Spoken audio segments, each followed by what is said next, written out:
igreja, que sejam crianças, ó Deus, diferentes, sejam crianças usadas pelo Senhor nesse lugar, ó Deus, no meio da sua família, e onde quer que elas possam ir, ó Deus, na escola, que elas possam ter valores, possam ter muito mais, ó Deus, do Senhor para proclamar as verdades àquelas crianças que eles tenham contato, ó Pai. Muito obrigado pela vida dos professores que se preparam, que se dedicam no tempo do estudo da Tua Palavra para passar uma linguagem simples para que eles entendam. Obrigado pela vida desses irmãos que têm se preparado dia após dia.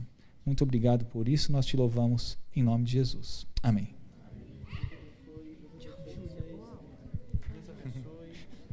Ô, dona Júlia. Coisa mais preciosa.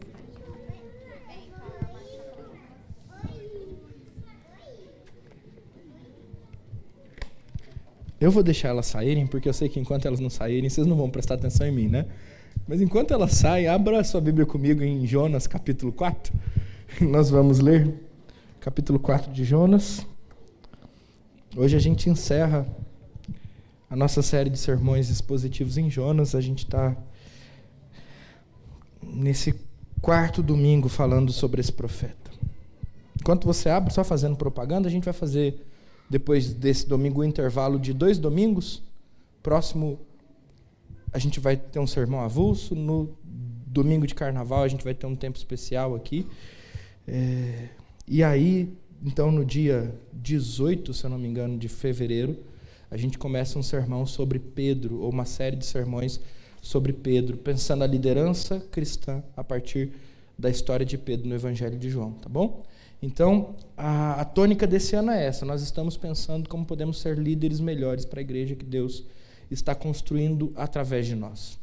E, nesse sentido, a nossa oração durante esse ano é também essa, que o Senhor levante entre nós líderes que glorifiquem o seu nome, que Deus faça com que os líderes que a igreja já tem sejam líderes que glorifiquem o nome de Deus, que Deus edifique a sua igreja, através dessa liderança que tem sido levantada durante todo esse tempo na história, através da palavra vivida neles, tá bom? Então, nesse espírito de oração, eu quero te convidar a ler comigo o capítulo 4 de Jonas, tá bom? Mas Jonas ficou muito aborrecido e com raiva. Ele orou ao Senhor e disse: Ah, Senhor, não foi isso que eu disse, estando eu ainda na minha terra? Por isso me adiantei, fugindo para Tarsis, pois sabia que tu és Deus bondoso e compassivo, tardio em irar-se e grande em misericórdia, e que mudas de ideia quanto ao mal que anunciaste. Agora, Senhor, peço que me tires a vida, porque para mim é melhor morrer do que viver. E o Senhor disse: Você acha que é razoável essa sua ira? Então Jonas saiu da cidade e sentou-se num lugar a leste da mesma. Ali construiu um abrigo, sentou-se na sombra para ver o que aconteceria com a cidade. Então o Senhor Deus fez crescer uma planta por cima de Jonas para que fizesse sombra sobre a sua cabeça, a fim de o livrar do seu desconforto. E Jonas ficou muito contente por causa da planta. Mas no dia seguinte, ao amanhecer, Deus enviou um verme que atacou a planta e ela secou. Quando o sol nasceu, Deus fez soprar um vento leste muito quente. O sol bateu na cabeça de Jonas, de maneira que ele quase desmaiou. Então pediu para morrer, dizendo: Para mim é melhor morrer do que viver. Então Deus perguntou a Jonas: Você acha que é razoável essa sua raiva por causa da planta? Jonas respondeu: É tão razoável que até quero morrer. E o Senhor disse: Você tem compaixão da planta que não lhe custou nenhum trabalho. Você não a fez crescer. Numa noite ela nasceu e na noite seguinte desapareceu. E você não acha que eu deveria ter muito mais compaixão da grande cidade de Nínive, em que há mais de 120.000 pessoas que não sabem distinguir entre a mão direita e a mão esquerda, e também muitos animais? O texto termina aqui com essa pergunta sem resposta. E diante dela nós vamos orar, tá bom? Feche seus olhos. Senhor, nós te pedimos para que o Senhor fale aos nossos corações.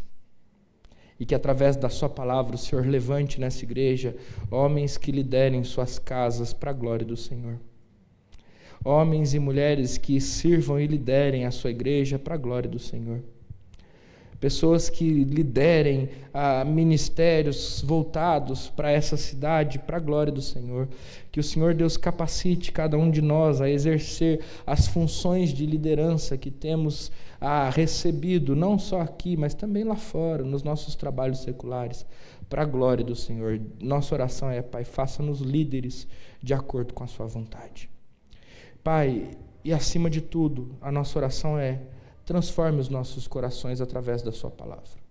O Senhor está presente aqui, conhece os nossos corações e sabe aquilo de que precisamos. E nós te pedimos, Pai, em nome de Jesus, console-nos, conforte-nos, confronte-nos, transforme-nos de acordo com a sua palavra. Que as palavras dos meus lábios e o meditar do meu coração sejam agradáveis a Ti, porque o Senhor é a nossa rocha e o nosso Redentor. Nós te oramos em nome de Jesus. Amém. E amém. Meus irmãos, o texto de hoje começa num ponto muito interessante para nós, porque há um sentimento que permeia o texto por parte de Jonas, que é a ira, ou a raiva, se você preferir. Mas, ao mesmo tempo, esse sentimento toma o coração de Jonas depois dele obter sucesso no seu ministério profético. Eu não sei se você já parou para pensar um pouco nisso. Na semana passada a gente já falou um pouco sobre isso. O livro de Jonas não é um livro sobre uma mensagem profética. O livro de Jonas é o livro sobre o coração do profeta. A mensagem de Jonas, ela pode ser resumida em um versículo: ainda 40 dias e Nínive será subvertida. No entanto, todo o livro de Jonas nos mostra o coração do profeta que reluta em pregar essa mensagem. E é exatamente por isso que, depois de pregar a sua mensagem, obter sucesso, precisava de 3 dias para pregar por toda a cidade, mas a sua mensagem foi tão impactante, tão marcante, que bastou um dia pregando e toda a cidade já estava contaminada com a sua pregação. Jonas se encontra diante de Deus contrariado, irado, com raiva, desgostoso do sucesso que acabou de obter.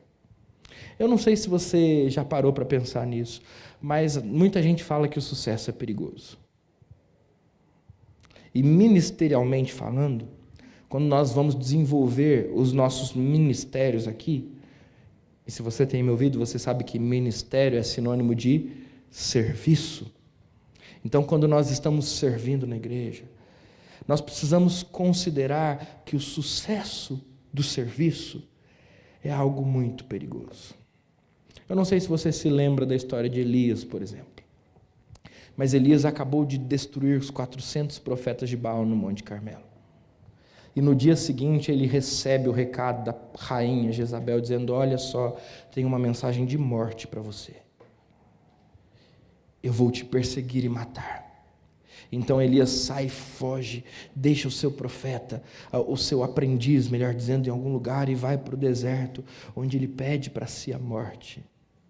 Depois do sucesso, Elias pede para si a morte. No caso de Elias, ele estava pedindo pelo desespero, de acreditar que não havia ninguém ao seu lado. Deu tão certo, que agora ele se considera a última bolacha do pacote dos profetas de Israel. Ele se queixa a Deus dizendo: Senhor, eu não me dobrei, mas o meu povo se dobrou. Todos estão com Baal, já não resta mais ninguém que te adore. Ninguém que tenha sido preservado na adoração. Elias está equivocado, e Deus conta isso para ele: preservei 7.000 joelhos que não se dobraram a Baal. Eu acho que é 7.000 mesmo, minha cabeça pode ter me traído, depois você me corrige, tá bom? Mas Elias está equivocado. Pede a morte equivocadamente, depois de um grande sucesso ministerial. Da mesma maneira agora Jonas, por outro motivo, alcança sucesso. Sua pregação ecoa pela cidade, ela já é maior do que o seu próprio ministério. Outros ministérios surgem a partir do dele. Outras pessoas pregam a mesma mensagem. Outras pessoas assumem o seu lugar. E agora a mensagem do profeta Jonas deixa de ser a mensagem do profeta Jonas e passa a ser apenas uma mensagem que ecoa poderosamente sobre as vielas de Nínive. E nesse momento, o coração de Jonas é tomado por uma ira tão grande que a história se repete. E ele está diante de Deus dizendo: eu prefiro morrer. A gente precisa entender algumas coisas importantes a respeito da vida ministerial. E uma delas é que esse profeta Jonas, que agora neste capítulo está pedindo para morrer, um capítulo atrás estava pregando, relutantemente, mas pregando a mensagem que Deus confiou a ele. 2 capítulos atrás ele estava orando e dizendo: ao Senhor pertence a salvação, mas agora ele está dizendo: eu prefiro a morte. O ministério cristão, meus irmãos, para que a gente comece a nossa conversa, com uma aplicação muito importante, eu vou contar um pouco uma história, eu quero compartilhar uma história da minha vida com vocês. Ele é um ministério marcado por recomeços, justamente por conta da nossa condição quebrada e falida, por causa do pecado que ainda habita em nós. E eu não digo que ele é marcado por recomeços apenas porque nós pecamos e transgredimos a lei, mas ela é marcada por recomeços porque nós, ao nos colocarmos nesse ministério, enfrentamos as nossas incapacidades, as nossas fraquezas, as nossas falhas, não no sentido moral, mas no sentido de que nós entendemos que nós não somos aqueles que dão conta de fazer todas as coisas. O Samuel estava aqui no começo. Se você ainda não sabe quem é o Samuel é o seminarista que vai estar com a gente durante todo esse ano. E o Samuel estuda na mesma escola em que eu estudei. E ele está no 2º ano. Eu me lembro que no 3º ano a gente começava a ter aulas de capelania. Então a gente no primeiro semestre era preparado pelo professor para daí 6 meses entrar pelas vielas dos hospitais, ou melhor, do hospital da Unicamp, para lidar com problemas de outras pessoas, ouvir outras pessoas, orar por outras pessoas. E aquilo lá era uma coisa que me encantava muito. Inclusive, a gente podia escolher se a gente queria trabalhar no hospital, ou se a gente queria ir para uma ONG, ou se a gente queria ir trabalhar com crianças autistas. A gente tinha esse direito de escolha. E eu lembro que eu gostava muito de hospital. Não sei se você sabe, mas antes de ir para o seminário, eu fiz cursinho porque eu queria tentar medicina. Então, eu gostava muito de hospital. E aí, eu escolhi o hospital. E era no meu 3º ano. E nesse momento eu tive também que enfrentar o hospital de uma outra maneira, porque meu avô adoeceu. E aí eu precisava ir para o hospital para ficar com meu avô. Meu avô morreu em novembro de 2013. Eu estava no meio desse processo de aprendizagem de capelania. E ele morreu com câncer na bexiga. E aí o 4º ano começou. E a gente começou a visitar o hospital mais uma vez, como a gente já fazia um semestre inteiro no ano passado. Eu já tinha feito um semestre inteiro no ano passado. E, surpreendentemente, por todos os quartos nos quais eu passava, tudo bem, boa noite, ou boa tarde, bom dia, era boa tarde. Posso entrar, conversar um pouquinho? Eu sou da capelania. Por que você está aqui? Então, eu estou com um problema na bexiga. Ou então, eu estou com um problema na próstata, eu fiz uma cirurgia aqui na próstata e agora eu estou... Surpreendentemente, meus irmãos, todos os problemas ou todos os casos que eu visitava no hospital, eles pareciam e orbitavam diante ou em volta do diagnóstico do meu avô. E quando aquilo aconteceu, a gente que era para estar visitando sozinho, porque já fazia 1 ano que a gente estava sendo preparado, eu percebi que eu não conseguiria estar diante dos mesmos casos que levaram o meu avô para a glória, visitando sozinho, e eu tive que dizer: professor, eu preciso de ajuda, porque eu não dou conta de visitar, eu não dou conta de estar diante de casos que me lembram o que acabou de acontecer comigo, eu não dou conta de ser lembrado pelo acaso, eu vou usar aspas, tá? Eu não dou conta de ser lembrado pelo acaso, de que eu não consigo lidar com o fato de que meu avô acabou de nos deixar. Se você também não sabe, eu fui criado pelo meu avô. Ele era como que aquele pilar da família, aquele para quem a gente corria toda vez que tinha uma dor de barriga. E então eu me vi sem saber o que fazer. No meu último ano de preparação para me tornar um pastor. Era para eu saber tudo já, né? Alguém podia dizer. Já era para eu estar tirando as melhores notas e levar essas coisas assim, numa boa. Mas isso não é verdade, isso não aconteceu. Meu professor um dia falou assim para mim: João, todas as semanas a gente se sentava e a gente conversava um pouco sobre os casos que a gente visitou no hospital. Mas naquela tarde ele virou para mim e falou assim: João, eu queria fazer uma coisa diferente hoje. Se você me permite, eu queria que a gente falasse sobre o que está acontecendo dentro do seu coração. E eu disse: tá bom. E aí nós passamos uma tarde inteira falando sobre como estava sendo difícil para mim. Alguém que já estava quase se tornando um pastor. Alguém que já vinha servindo a igreja há pelo menos 10 anos. Porque sirvo a igreja desde a minha adolescência. Lidar com uma coisa tão cotidiana e tão natural como essa. Sabe por que eu estou contando isso para você? Porque às vezes isso me trava. Ontem eu estava lá na casa da Ipepenha e eu confesso que eu travei de novo. Porque o pastor Amauri me chamou para falar alguma coisa e aí no meio da minha fala algumas pessoas me identificaram. A gente está recebendo a Fran aqui na igreja e aí tem um outro casal lá que me pegou de conversa no fim do culto e falou: pastor, que bênção. O senhor não me conhece, mas eu te conheço. O senhor é o sobrinho do presbítero Luiz, né? E meu tio morreu na pandemia. E aí eu falei: sou. Então a gente orava por você todas as terças-feiras. Seu tio falava de você com muito carinho. E eu falei assim: mas espera aí. Onde é que eu posso sair, me esconder e chorar um pouquinho? Porque agora a saudade do meu tio bateu. E parece que eu também agora, 10 anos depois de ter me formado, ainda não consigo lidar direito com as coisas que me acontecem na vida. Eu não quis a morte como Jonas, mas o que eu quero mostrar para vocês é que minhas pernas tremeram. E eu vou dizer que elas tremem constantemente.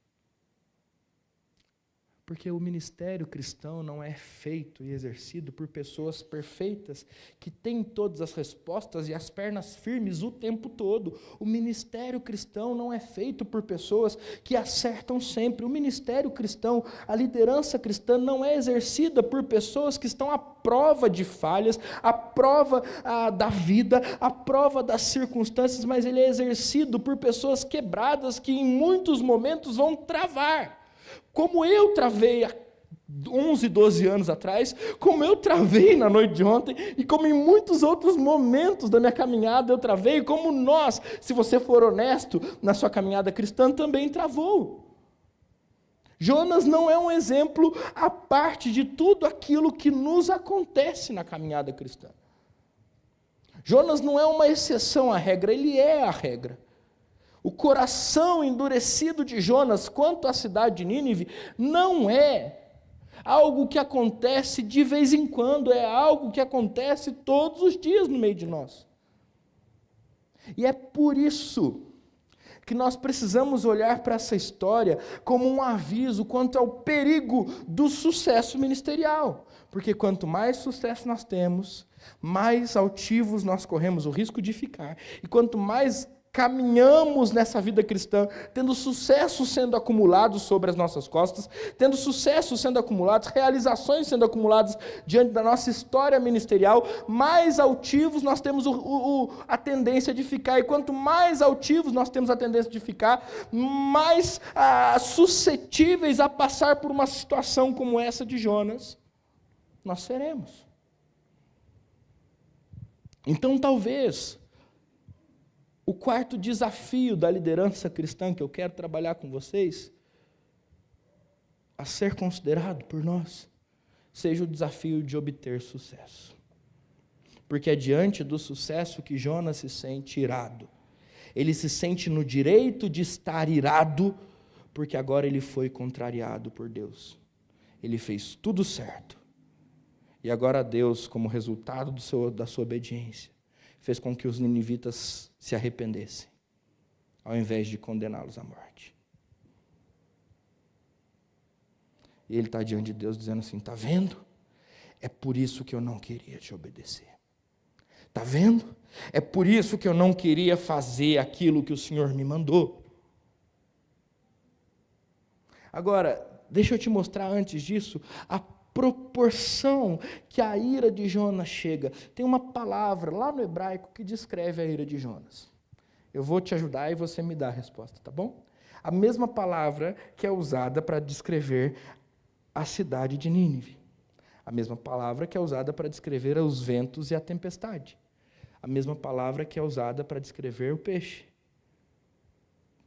Tal qual o peixe, o vento, a tempestade, a cidade de Nínive, a ira de Jonas é grande.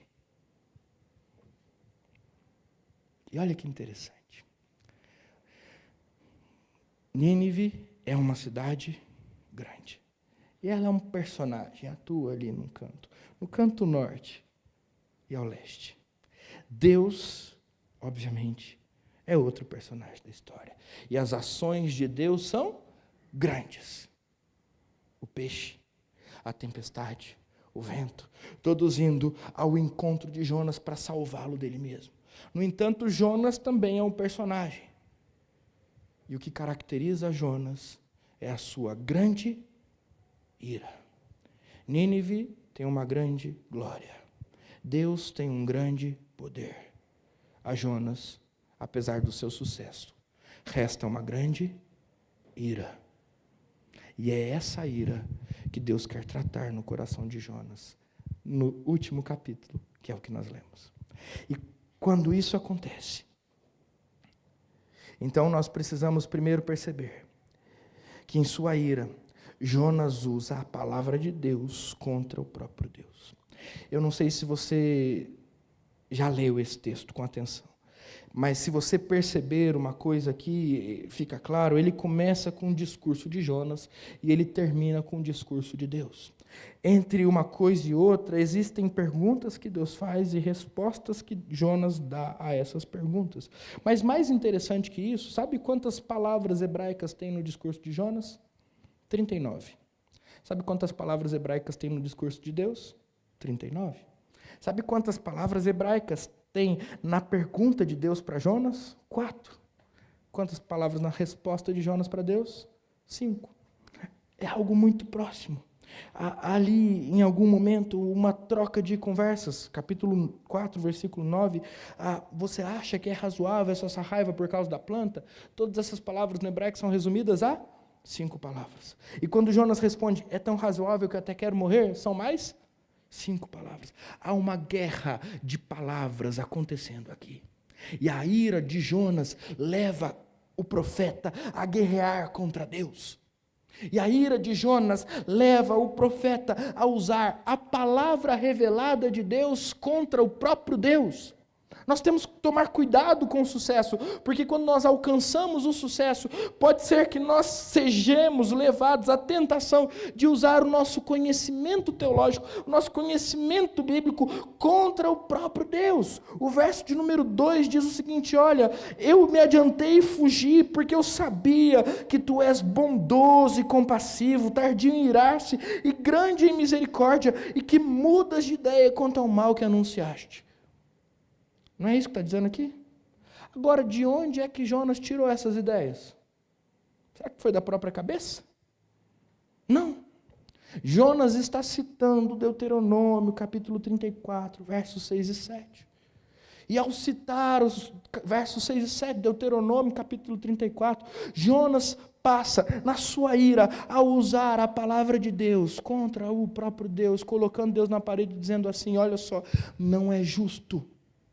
O senhor pode me pedir para concordar com qualquer texto das Escrituras, mas com esse aqui eu não concordo. Não concordo tanto que não queria ter vindo. Eu sabia que isso ia acontecer. E o cumprimento dessa palavra me contraria profundamente. Meus irmãos, nós precisamos entender que este tipo de comportamento revela uma disposição do nosso coração que precisa ser arrancada dele imediatamente. quando nós usamos a palavra de Deus, muitas vezes para nos voltar contra Deus, dizendo: Senhor, mas por que é que o Senhor é assim? Mas por que é que o Senhor está fazendo algo que é declarado e reveladamente algo que pertence à sua natureza? Ou seja, Senhor, por que que o Senhor está perdoando a cidade de Nínive? Por que que o Senhor está sendo compassivo com ela? Por que que o Senhor está a libertando da sua ira? Por que que o Senhor, como diz o texto lá em Deuteronômio, está se arrependendo do que o Senhor estava para fazer? Isso não é justo. Quando nós chegamos nessa posição, porque de repente tivemos sucesso e achamos que agora estamos num patamar onde é possível questionar a vontade de Deus, nós precisamos parar, respirar fundo, dar um passo atrás, porque nós precisamos reconhecer que nós ultrapassamos certos limites. Porque como ministros de Deus, servos de Deus, nós somos escravos da palavra, e não aqueles que a questionam. Eu entendo alguém que está se aproximando do Evangelho dizer para mim assim: olha, pastor, existem coisas na palavra que eu não aceito. Mas eu não entendo um líder cristão dizer: olha, pastor, existem coisas na palavra com as quais eu não concordo. Existem coisas na palavra que para mim são obsoletas. Eu não entendo um líder cristão dizendo alguma coisa do tipo: a Bíblia precisa ser atualizada, porque ela passou. É exatamente isso que Jonas está fazendo aqui. Em sua ira, Jonas questiona a autoridade da palavra de Deus e usa a palavra de Deus contra o próprio Deus. Nós precisamos tomar muito cuidado, meus irmãos, porque o sucesso traz a percepção de que as nossas ideias foram o que fizeram com que tudo desse certo. Que a nossa ação precisa ser considerada como um estudo de caso de sucesso, porque se não fosse a nossa ação, isso não estaria em pé. Porque a partir do momento em que a gente chega nesse ponto, é possível que a gente questione até a própria palavra de Deus, como Jonas está fazendo. Eu sabia que o Senhor ia fazer assim. É por isso que lá atrás eu discordei. Não queria ter feito dessa maneira. Em sua ira, depois do seu sucesso, Jonas usa a palavra de Deus contra Deus. E ele revela a nós algo que é muito importante. O problema de Jonas, ele não é só teológico, como os nossos problemas também não são só teológicos. O problema de Jonas é um problema que está enraizado no seu coração. Jonas adora a si mesmo. Jonas adora a ideia de um povo de Israel absoluto. E a sua teologia serve a essa ideia. Ele quer que Nínive seja destruída. Porque se Nínive for destruída, Israel estará em paz. Me disse, não é por isso que muitas vezes a gente distorce a palavra de Deus. Porque existem pecados que a gente comete que a gente não quer deixar de cometer. E a gente vai dizer: com esse texto eu não concordo. Ou então a gente vai dizer assim: mas isso aqui é hipocrisia, pastor. Porque o povo lá da igreja só pega no pé nesse texto aqui, e nos outros ele não pega. O que o povo da igreja faz não é problema seu, o problema é o que você faz diante da palavra. E às vezes a gente usa a nossa teologia para servir os ídolos do nosso coração e não o próprio Deus. A gente consegue soltar, destacar um texto da palavra para que esse texto sirva aos nossos propósitos e não aos propósitos divinos. Então presta atenção numa coisa: o problema não é teológico, o problema é espiritual. Existem ídolos no nosso coração que nos impedem de cumprir a palavra de Deus da maneira como ela é revelada. Existem barreiras no nosso coração que nos impedem de obedecer a palavra de Deus como ela está posta. E todas as vezes que a gente chega à conclusão de que a palavra de Deus é quem tem que mudar e não eu mesmo, nós não estamos prontos para liderar. Talvez o sucesso tenha subido à nossa cabeça. E talvez a gente precise dar um passo para trás e reconsiderar algumas coisas. Porque nesse lugar, eu só estou como pastor porque eu sou escravo da palavra. A partir do momento em que eu, como líder dessa igreja, ensinar qualquer outra coisa que não esteja aqui nesse livro, por favor, me arranquem daqui e tapem minha boca. Entende isso? É muito sério. Agora, A gente precisa entender isso de uma maneira muito específica, porque a ira de Jonas não faz apenas questionar a palavra de Deus, mas ela também o faz obcecado. O verso 4, ou melhor, verso 4:3, ele diz: para mim é melhor morrer. Depois, no verso 4:8, ele diz: para mim é melhor morrer.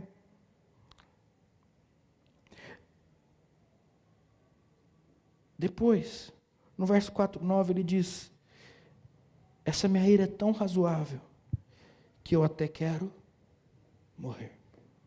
Mas não é só isso. Da onde é que vem essa vontade de Jonas de morrer?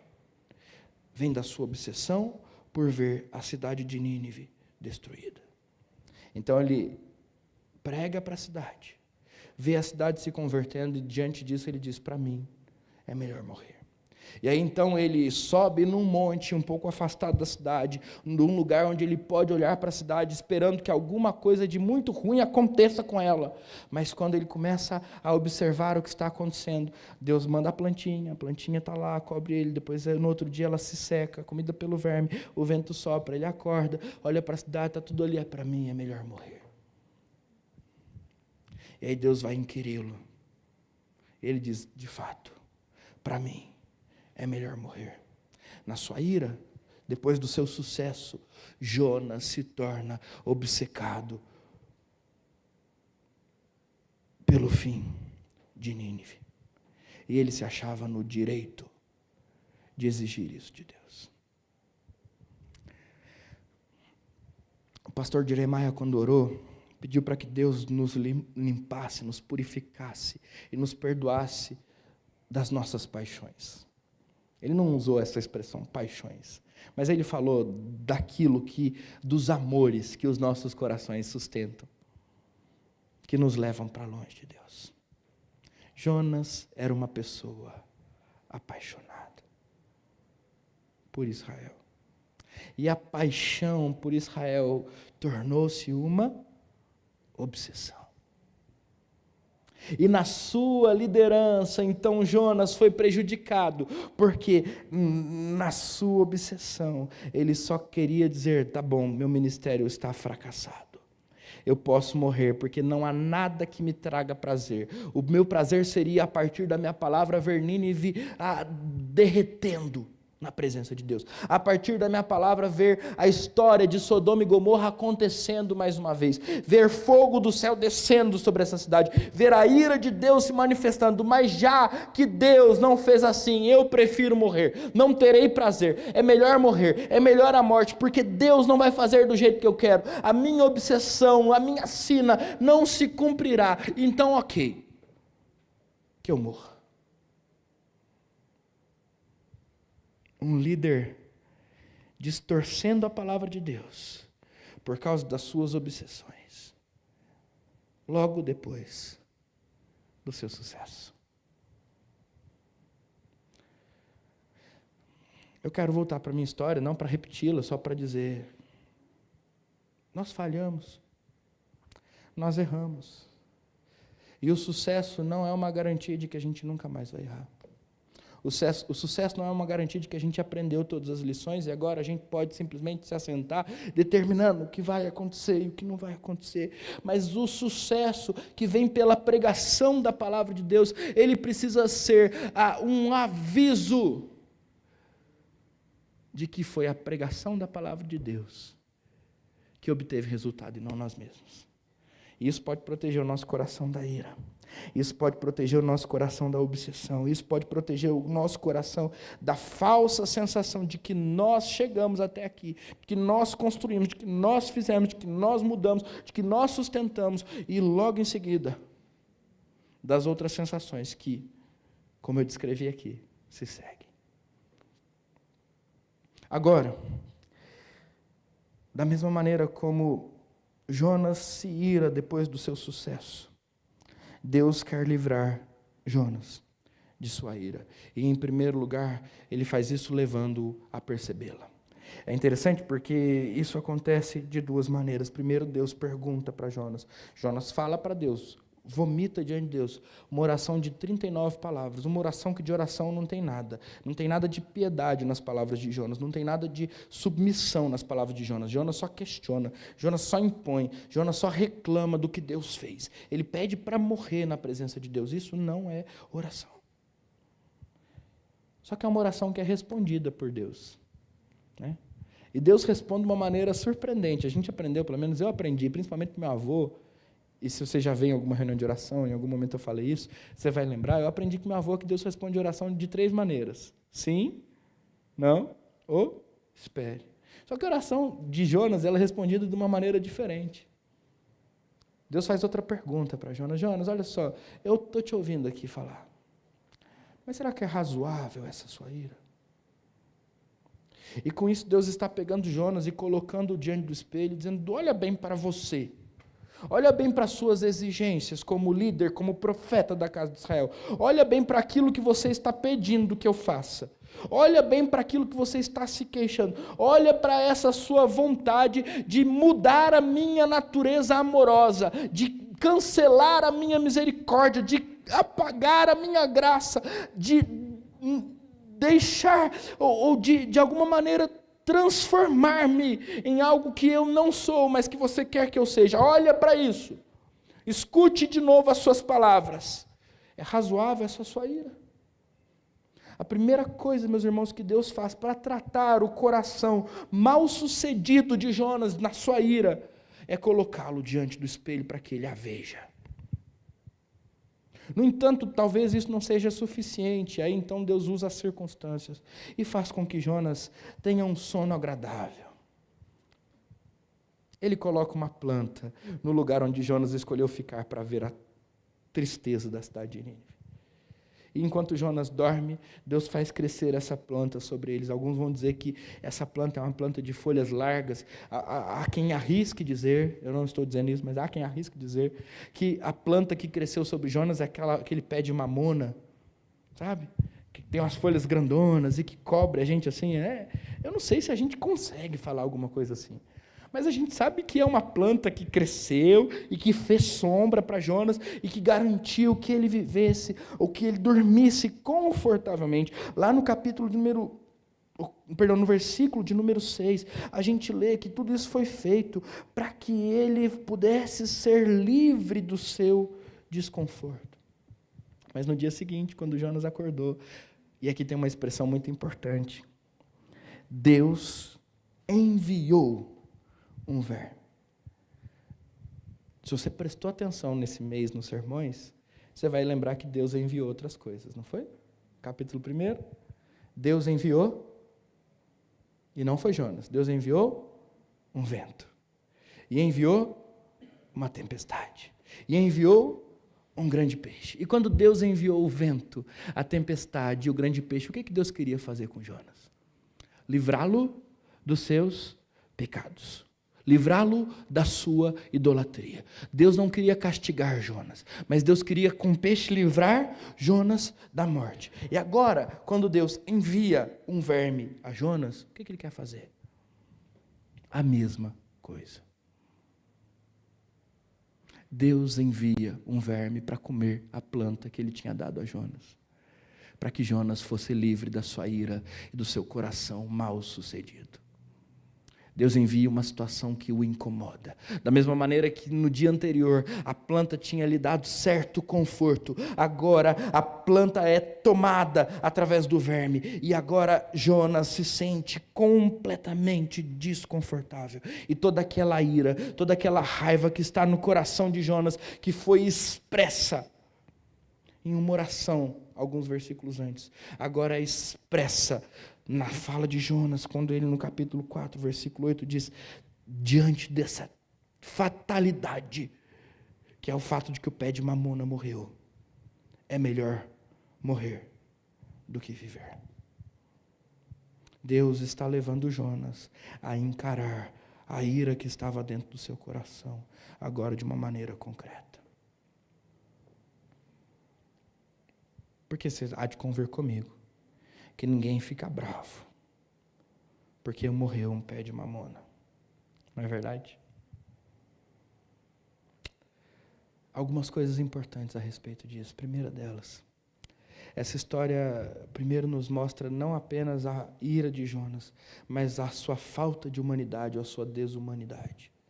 Porque daqui a pouco Deus vai falar com Jonas e vai mostrar para ele o seguinte: olha, você é capaz de reclamar por causa de uma planta que morreu, mas você não é capaz de chorar por uma cidade que estava prestes a ser condenada. Você é capaz de se importar com uma planta, mas você não é capaz de se importar com 120 mil pessoas que se arrependeram diante da sua pregação. Deus está levando Jonas a olhar para dentro do seu coração através das circunstâncias da vida. Deixa eu te contar um segredo. Talvez não seja nem tanto segredo assim. A gente vive dizendo que Deus usa as circunstâncias para o nosso bem, não é verdade?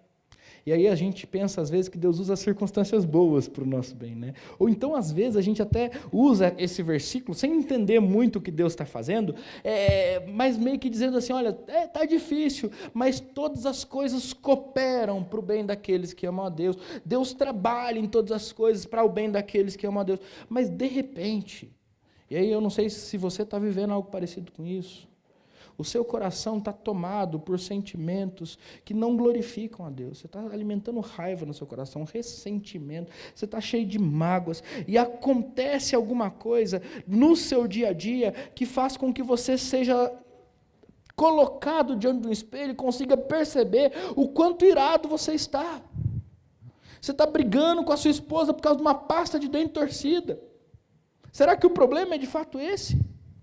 Ou será que Deus está, através disso, colocando você literalmente diante do espelho para dizer assim, ó, será que seu coração não está carregado de uma ira que é muito maior do que simplesmente o incômodo da pasta dentro da torcida? Será que você não tem que sentar com sua esposa e ter uma conversa um tanto quanto mais profunda? Porque o problema não pode ser uma pasta de dente. Ou então você está brigando com seu chefe porque ele te pediu uma coisa a mais no trabalho. E aí agora, diante dessa mensagem, você está sendo levado a pensar o seguinte, olha, será que é só por causa daquilo que eu estou brigando? Ou o meu coração está tomado por uma ira que está me consumindo, e me consumiu silenciosamente até este momento em que Deus está mostrando para mim, através das circunstâncias, que eu preciso tratar coisas no meu coração, que não estão alinhadas com o que Deus está fazendo.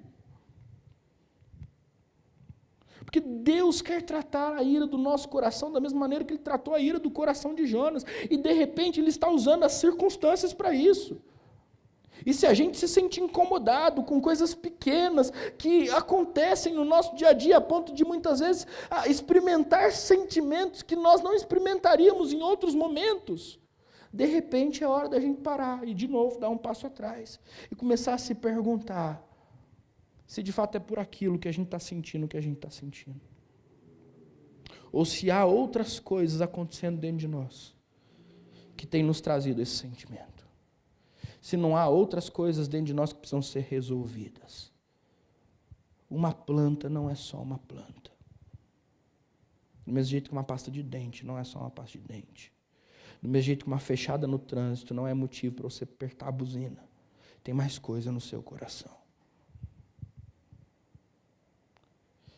E quando você é levado a perceber isso por Deus, é porque Deus quer tratar o que está aí dentro. Uma vez, isso é nojento, mas às vezes o nosso coração é nojento. Não sei se você já passou por isso, mas a pia do banheiro entupiu. E aí você vai limpar a pia do banheiro. Geralmente lá em casa tem aquela caixa, aquela mini caixa de gordura embaixo. Aí tem um fio de cabelo da sua esposa lá. Não é seu porque os seus já foram, né? Não cai mais. E aí você puxa o fio de cabelo. É só um fio de cabelo, certo? É um chumaço de cabelo que vem depois. E aí você fala assim, agora acabou. Aí tem um fio dental que você deixou escorrer pela pia e que grudou lá no findinho. E ele vem depois, agora acabou, não tem mais um chumaço de cabelo. Nossa, mas está tão sujo. É assim o nosso coração. Muitas vezes é assim que as coisas acontecem dentro da gente. Um fio solto que a gente nota E a gente começa a puxar na presença de Deus, nos leva a descobrir o quanto de ira a gente guarda, quanto falta perdoar, o quanto de ressentimento, o quanto de mágoa, o quanto de tristeza está lá guardado, impedindo que a gente exerça o ministério que Deus tem para nós. Por coisas que pessoas em outro lugar, em outras épocas nos fizeram, que agora são trazidas quase que como uma projeção, potencializando coisas desse tamanho aqui dentro da igreja. E nos impedindo de servir a Deus. Deus está nos perguntando, é razoável essa sua ira?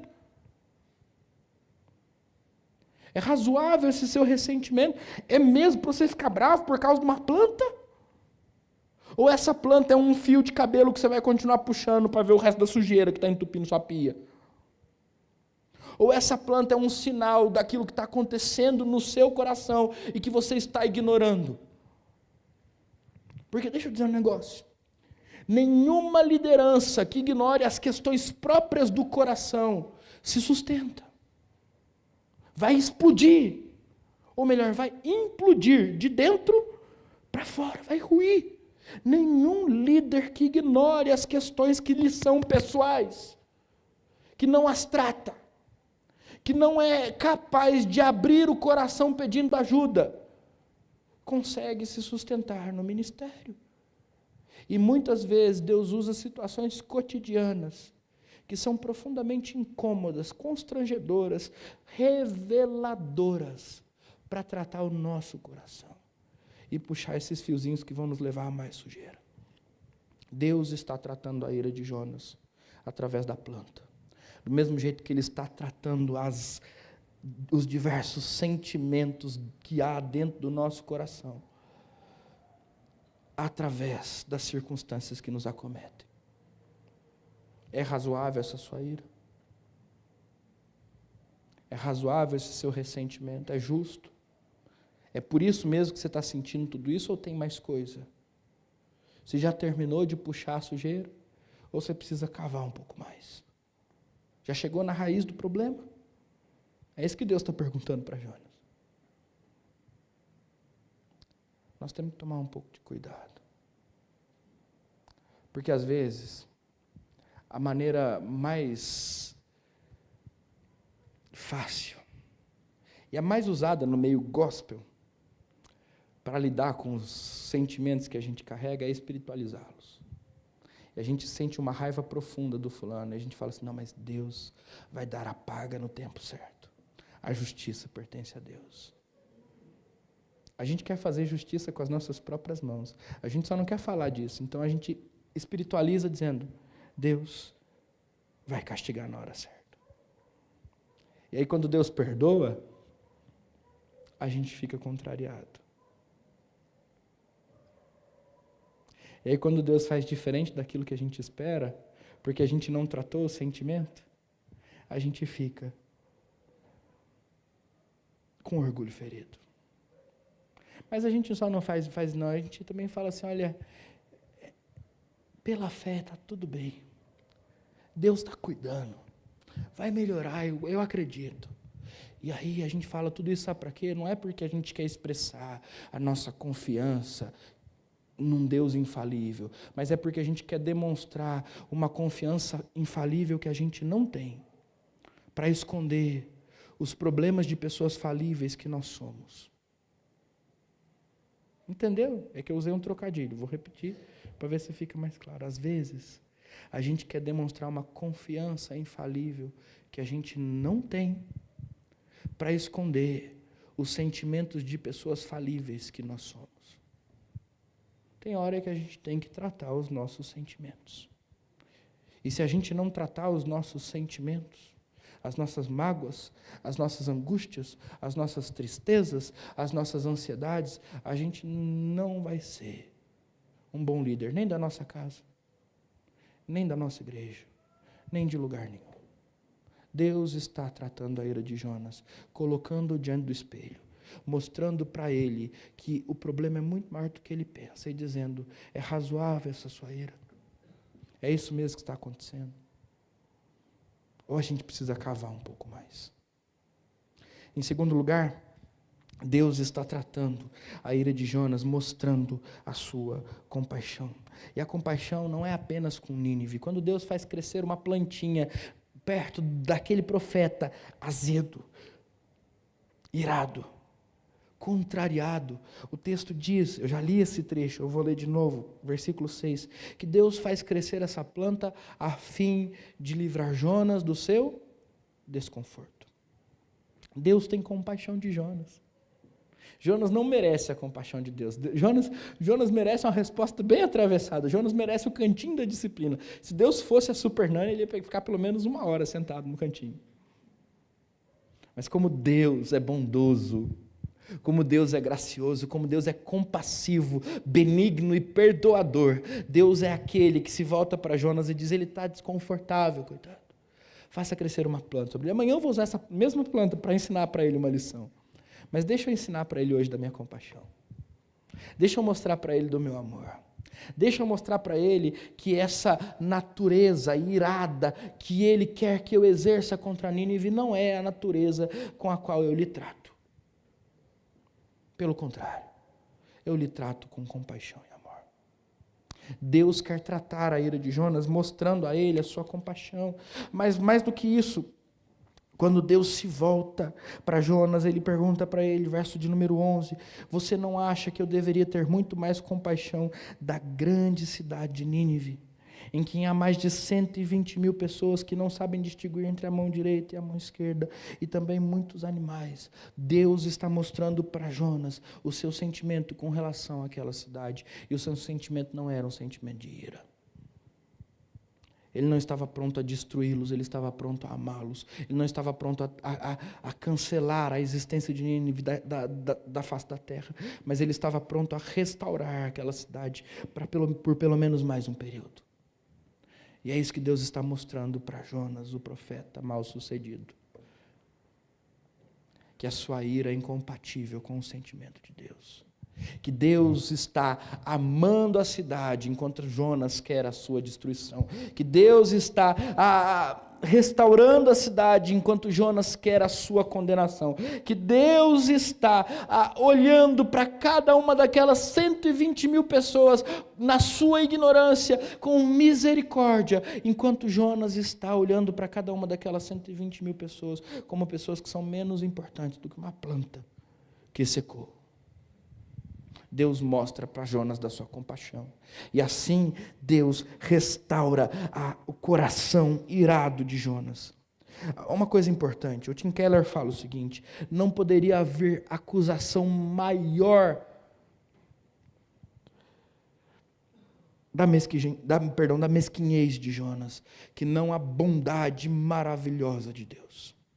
E quando ele diz isso, ele está dizendo assim, quando Deus se revela e age amorosamente com relação a Nínive, ele está mostrando para Jonas não apenas o que Jonas deveria estar fazendo e não faz, mas o tamanho do seu amor.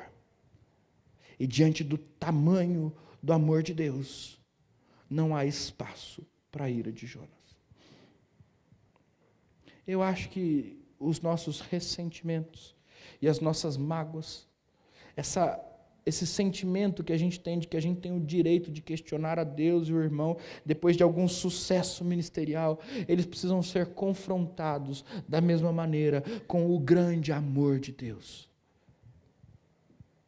Porque quando a gente tem toda essa amargura, essa mágoa, essa ira no nosso coração sendo levada até a cruz, nós vemos um Deus que tinha motivos para nos condenar.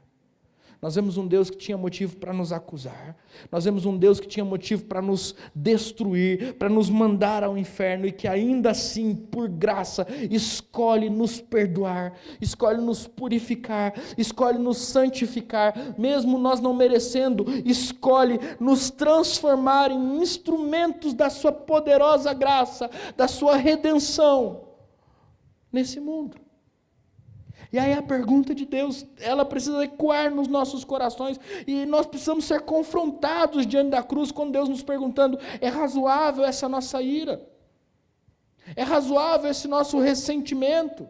É razoável esse sentimento que nós carregamos depois de certo sucesso ministerial, que nos faz pensar que agora nós temos o direito de condenar, que agora nós temos o direito de decidir o que é certo e o que é errado, quem vai para o céu ou vai para o inferno, quem participa aqui ou ali. É razoável esse sentimento dentro de nós. Diante da cruz, meus irmãos, não há razoabilidade nenhuma para esse tipo de sentimento. Paulo vai dizer em Romanos 5, Deus prova o seu amor para conosco, no fato de que Cristo morreu por nós, quando nós ainda éramos pecadores. Quando nós ainda éramos pecadores, nós não merecíamos, como as pessoas que nos ofenderam não merecem nosso perdão. Nós não merecíamos, como Nínive não merecia o perdão de Deus. Nós não merecíamos, como ninguém que é digno da nossa raiva merece o nosso amor. Ninguém aqui está dizendo que Jonas estava errado em se irar com Nínive, porque a sua raiva era justa. A cidade de Nínive fez um estrago no povo de Israel. Ele queria vingar o seu povo. O problema é que Deus queria restaurar a cidade de Nínive.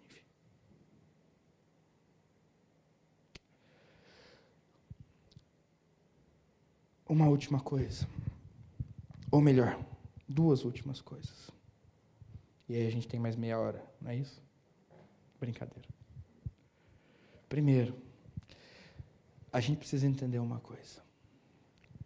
Se Jonas falhou no seu ofício profético, e todo o seu sucesso aparente, na verdade, era insucesso, Jesus é o profeta que Jonas não foi. Jonas olha para a cidade de Nínive e diz assim, ela merece ser condenada. Mas quando Jesus está na sua última semana, naquele monte, descendo, ou melhor, subindo para Jerusalém, ele olha para Jerusalém e diz, Jerusalém, Jerusalém, que mata os seus profetas.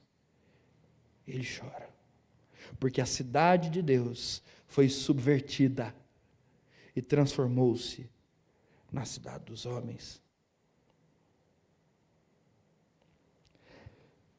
Jesus, quando sobe a cruz, olha para o povo que o condena, e ao invés de dizer, Pai, mande-os para o inferno, porque eles estão me traindo, ele diz, Pai, perdoa-lhes, porque eles não sabem o que fazem. Jesus é o profeta que Jonas não consegue ser. Jesus é o profeta que eu e você não conseguimos ser. Jesus é o líder que nós nunca seremos. E é por isso que em toda a nossa caminhada cristã, para sermos protegidos dos nossos sentimentos, para sermos protegidos da nossa ira e para sermos protegidos dessa pretensa sensação de sucesso ministerial, nós sempre precisaremos de Jesus. E aí, como é que eu aplico essa palavra para a gente poder ir para casa? Primeiro, a gente precisa tomar muito cuidado com o sucesso. Entenda o sucesso como obra da graça de Deus, sobre você e através de você, mas não como obra das suas mãos.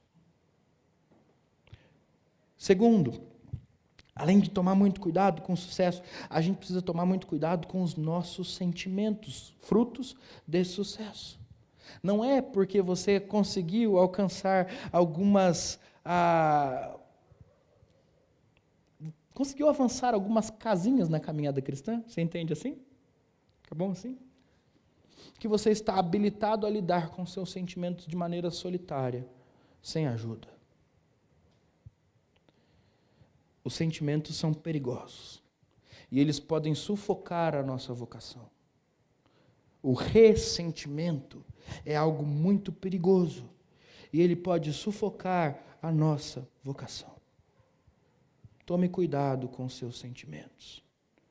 Deus quer líderes que sabem falar sobre eles. Deus quer líderes que sabem tratá-los. Deus quer líderes que sabem colocar o coração em linha com o que Deus deseja para nós. E os nossos sentimentos impedem que isso aconteça. Tome cuidado, não apenas com o seu sucesso, mas com os seus sentimentos. Tenha um espaço de amizade onde você pode falar sobre eles. Procure pessoas maduras que podem te aconselhar no caminho cristão a respeito disso.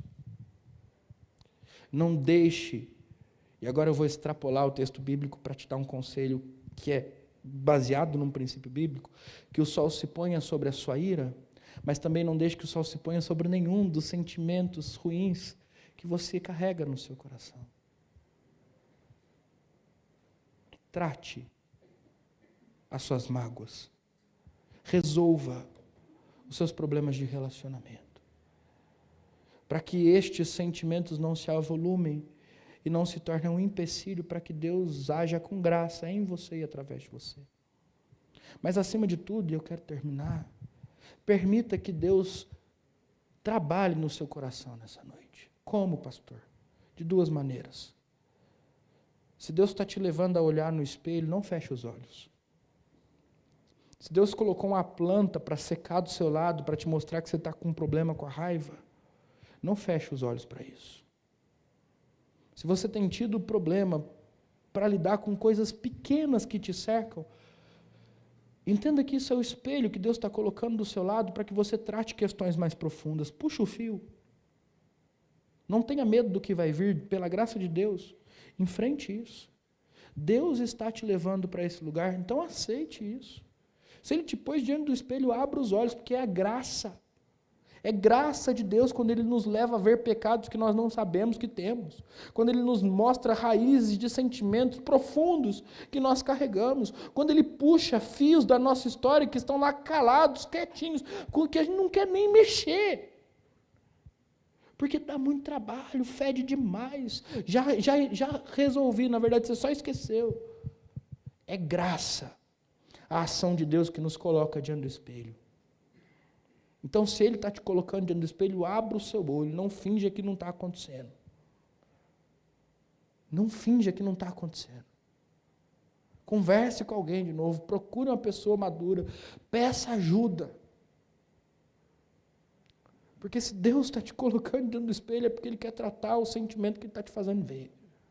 Quer tratar os problemas que você está fingindo que não vê, mas Ele está olhando, Ele está sondando. E acha importante que nesse momento da sua vida, esses sentimentos e esses acontecimentos passados sejam tratados. Por fim, Deus quer te tratar. E Ele quer te tratar te levando para a cruz, onde Ele mostra a sua compaixão ao mundo. Ele ama você. E Ele ama o mundo por quem Ele morreu. Esse amor é maior do que a sua ira.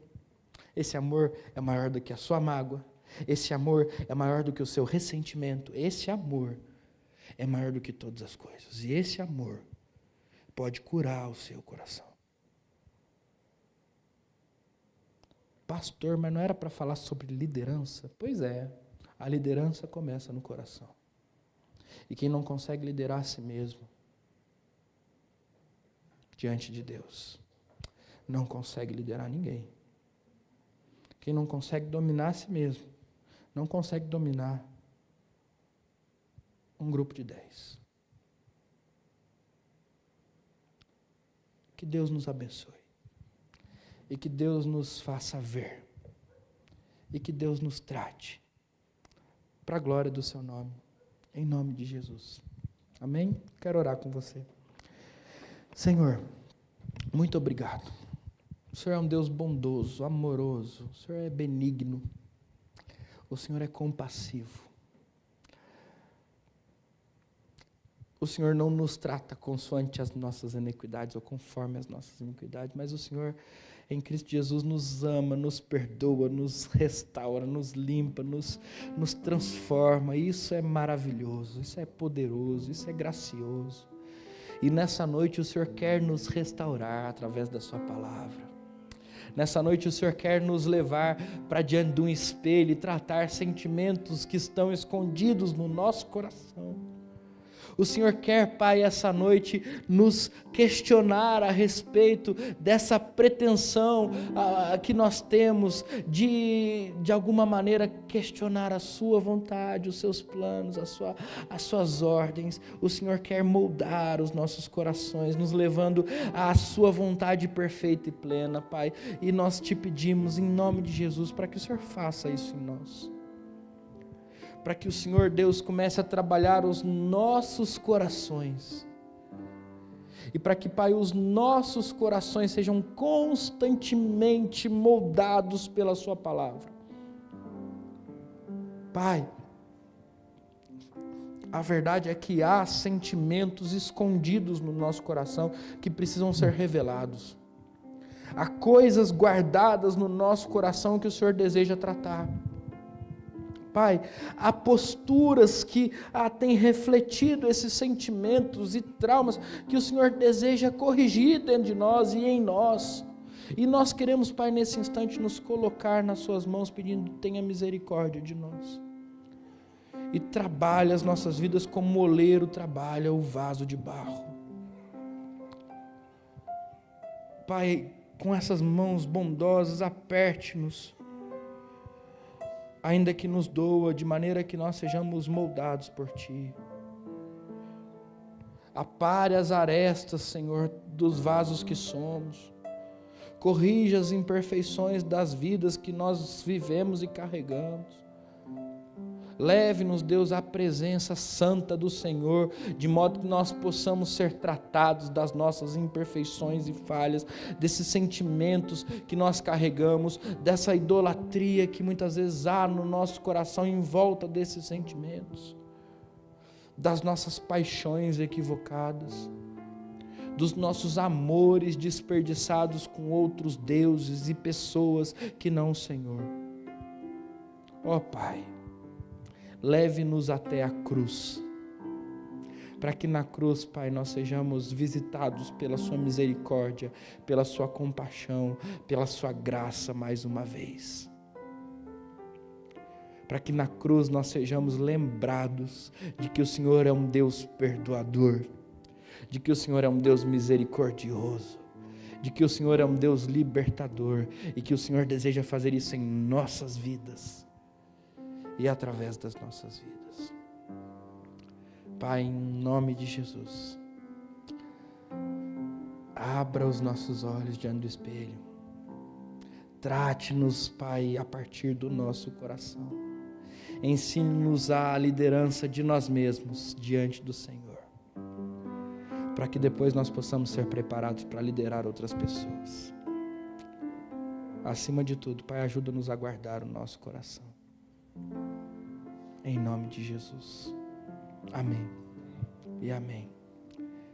E agora, irmãos, que a graça do Senhor Jesus, o amor de Deus o Pai e as consolações ternas do Espírito Santo de Deus estejam sobre vocês e sobre vocês permaneçam hoje e sempre. Amém e amém.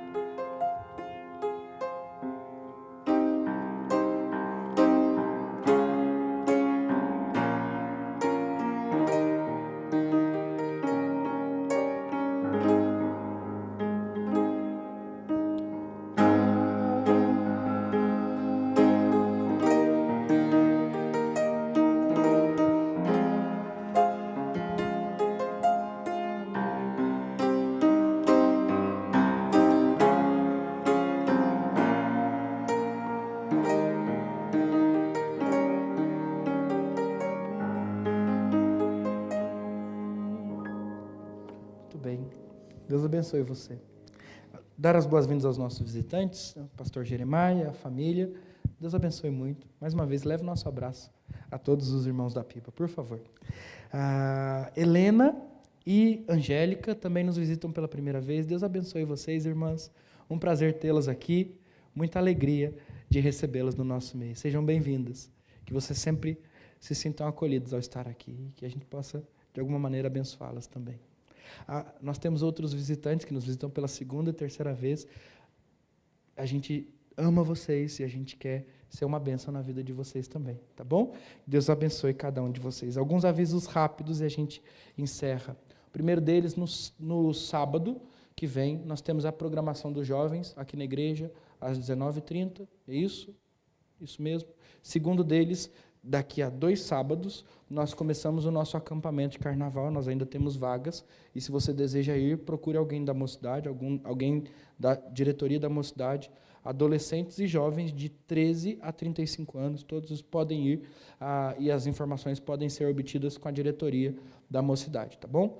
Terceiro aviso, na semana que vem as nossas crianças e os pais das nossas crianças no domingo estarão fazendo um passeio muito especial. Na hora da escola dominical, mas é porque nós vamos ter uma aula de campo. Né? Nós vamos para o Museu de Arqueologia Bíblica, lá em Engenheiro Coelho, um museu que é recém-inaugurado e que tem preciosidades muito importantes para o nosso desenvolvimento na fé, para o entendimento das nossas crianças das Escrituras. É muito mais fácil você entender quando você vê as coisas que lá estão. Né? Então, a gente está fazendo essa excursão, vamos chamar de aula de campo, né? Onde as nossas crianças vão poder aprender um pouco mais do texto bíblico, na prática, vendo os objetos todos. Então, se você é pai de criança, se deseja que seu filho vá conosco, nós estamos, então, indo em caravana, fechamos um grupo, então eu preciso passar o número de pessoas que vai para lá. Você está lá no grupo das crianças, o Pipinha, né? Então, você pode pôr seu nome lá. Se você não está lá, você só me dá o nome. Pastor, eu não sou nem pai de criança, nem criança, eu queria ir também. A gente vai fazer isso em outra ocasião, tá bom? E a gente pode ir, para a gente também não esvaziar totalmente a nossa escola dominical. Então, a gente vai ter outras oportunidades para que outros irmãos possam ir também. Mas, pastor, por que na escola dominical? Né? Porque lá não abre sábado. Se abrisse, a gente iria. Tá? Abre só no domingo. Então, a gente vai no domingo pela manhã, porque no domingo à noite tem Santa Ceia. E a gente está aqui de volta. Tá bom? Nesse domingo também, é o último aviso, nós teremos a plenária da SAF. Então, as irmãs da igreja estão convocados para, depois da escola dominical, se reunirem aqui para a reunião plenária. Tá? Então, a nossa irmã Cineia, aniversariante do dia, presidente da SAF, não veio, mas pediu para que nós pudéssemos lembrá-las desse compromisso. Tá bom? Alexandre, o nosso compromisso da UPH está se aproximando também, né? É bom avisar. 17 de fevereiro, isso? Então, pronto. Irmãos, homens, membros da UPH ou não, nós queremos que vocês se envolvam conosco nisso. Então, dia 17 de fevereiro, é um sábado, nós estamos promovendo um mutirão na casa do nosso irmão.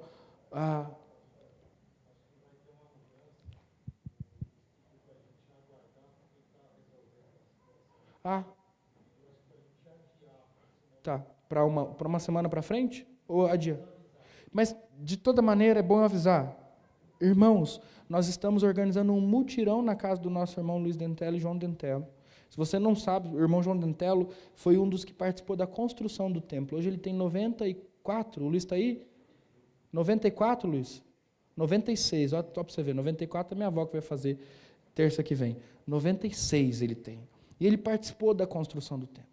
Né? E aí, recentemente, ele ficou viúvo e nós, então, estamos abraçando essa família para demonstrar nosso amor, nosso carinho por eles. E aí, então, num sábado que está para ser marcado, nós iremos para lá para ajudá-los num mutirão, porque ele nos abençoou tanto e agora nós podemos devolver a ele também. Tá? Então, coloque-se à disposição, procure o Alexandre, fala, quando for, por favor, conta comigo. Tá bom? Por mais que esteja distante, por mais que a gente ainda não saiba a data, prepare o seu coração, esteja disposto para isso também, tá bom? Deus abençoe vocês, tenham todos uma boa semana, guardados pela presença de Deus.